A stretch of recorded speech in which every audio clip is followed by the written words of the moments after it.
Greetings, I'm Dr. Elect Star, and I bring you a prophetic warning from the Lord entitled, Distraction is a Device of Satan. People of God, we are living in a time where noise has replaced discernment, and distraction has replaced devotion. The enemy is not hiding.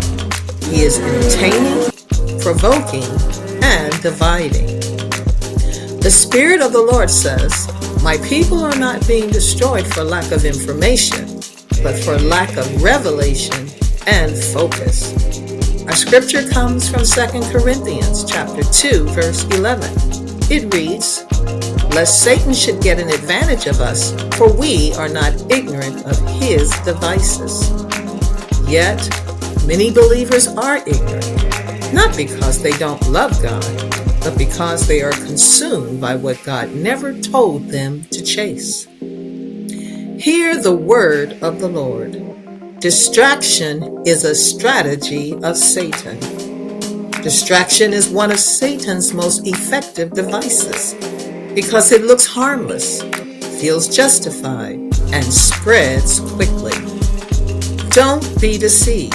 Satan's distracting schemes include diversion from your purpose, division among believers, deception through emotional manipulation, and destruction through prolonged focus on the wrong thing.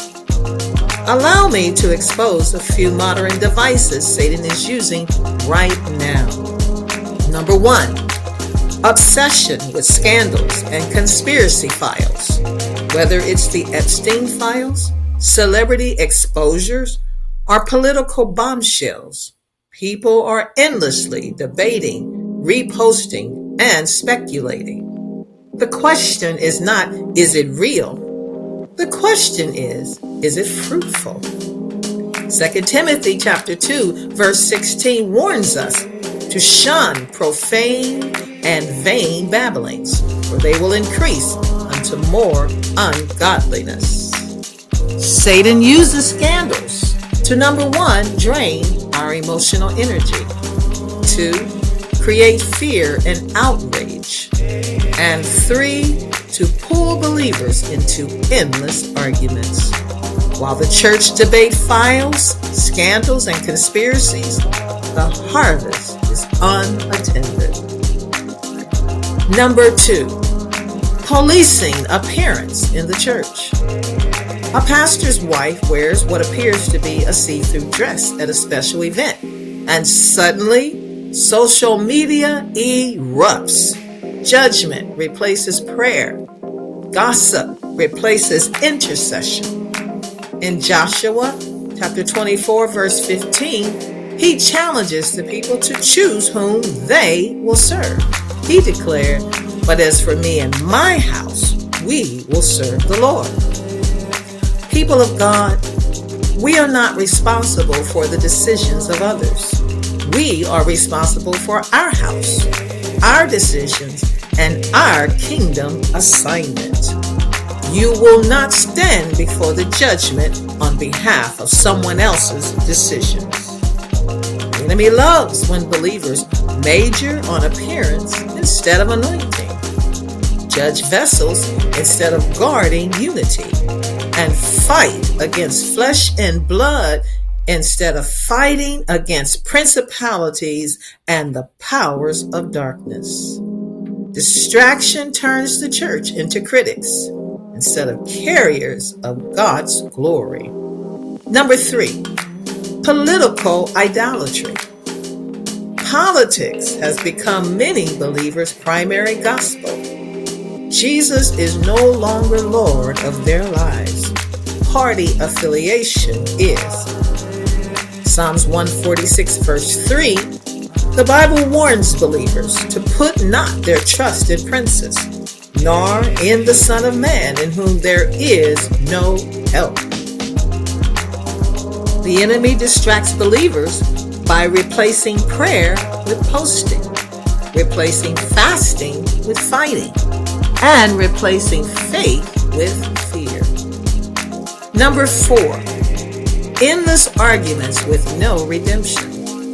Believers arguing online like unbelievers, name-calling, cursing, mocking, and condemning. Every platform rewards outrage, name-calling, and choosing sides. Proverbs 26 verse 4 tells us, "Answer not a fool according to his folly, lest thou also be like unto him." Satan's scheme is clear. Divide the body, fragment voices, weaken collective authority. A divided church cannot effectively confront the powers of darkness. The enemy doesn't need you to stop your prayer life. He just needs to keep you emotionally entangled. Our final example, number 5, social media, validation, and comparison. Ministry is now measured by metrics, not obedience. Galatians chapter 1 verse 10 tells us, "For do I now persuade men or God?" Comparison is a distraction that kills contentment, fuels insecurity, and silences authentic calling. Here is the prophetic warning. Distraction precedes destruction. 1 Peter chapter 5 verse 8 tells us to be sober, be vigilant, because your adversary the devil, as a roaring lion, walketh about seeking whom he may devour. Lions don't chase focused prey. They attack the distracted. This is the prophetic call to the church. God is calling the church to refocus, recenter, and recommit. Hebrews chapter 12 verse 2 says, "Looking unto Jesus, the author and finisher of our faith." Not looking unto trends, not looking unto controversy, and not looking unto chaos, but looking unto Jesus, our soon coming King. Let us pray. Lord, in the name of Jesus, we come before your throne, and we come with a humble spirit and a repentant heart. Your word declares in Matthew 26, verse 41, that we are to watch and pray that we enter not into temptation. For the spirit indeed is willing, but the flesh is weak. Lord, we repent for allowing distractions to dull our discernment. Forgive us for engaging in arguments that produce no fruit, for focusing on controversy instead of consecration, and for being entertained by what grieves your spirit. Awake us, O God. Shake us from spiritual slumber. Remove the fog of distraction and restore clarity of vision. Your word says in 1 Peter 5 verse 8 that we are to be sober and to be vigilant. So today, we choose sobriety over sensationalism, vigilance over vanity, and prayer over internet controversy. Father, we pray for unity in the body of Christ. Heal divisions within the church, across denominations, races, generations, and cultures. Tear down every wall of pride, offense, and misunderstanding. As you prayed in John 17, that they may be one, that the world may believe, let unity become our witness, and love become our language. Let discernment become our defense.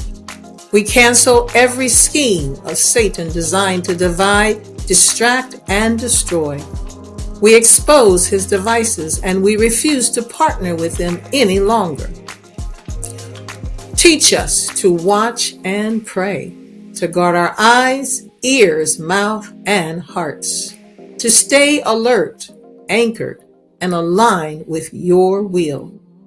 Clothe us with humility, fill us with wisdom, reignite our hunger for righteousness, and Father, restore the fear of the Lord in your church.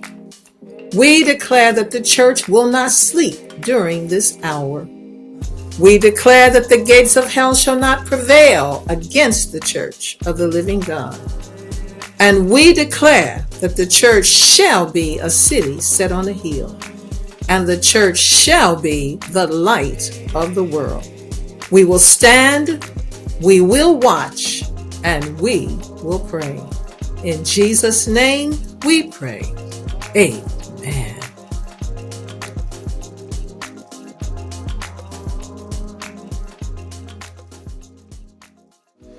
Thanks for watching. If this message spoke to you, please like, comment, and subscribe for more prophetic teaching, spiritual growth, and inspiration.